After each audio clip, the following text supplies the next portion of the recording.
नाज़िन peoples मुस्लिम league के सदर ऐं सिंध के अॻूणे वॾे वज़ीर ارباب غلام रहीम चयो आहे त कराची जी सफ़ाई वारो मसलो सिंध हुकूमत जी नाअहली आहे। वफ़ाक़ी सरकार जी नियत में का बि ख़राबी नाहे, उन ते शक न करणु घुर्जे। पंहिंजे जारी कयल बयान में ارباب غلام रहीम जो चवणु हो त आर्टिकल 149 तहत कराची के वफ़ाक़ हवाले करण वारी ॻाल्हि बि बेवक़्ताई तोराग आहे। मुल्की सरहदुनि ते ॻणती वारी सूरतहाल में अहिड़े क़िस्म जी मसइलनि ते अफ़रा-तफ़री न कई वञे।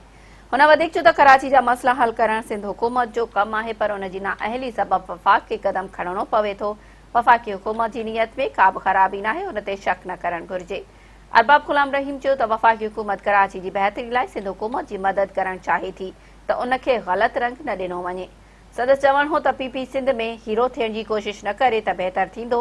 मुल्की भलाई लाइ वफ़ाक़ी हुकूमत जेको बि सुठो कदम खणंदी त उन जो भरपूर साथ ॾींदासीं।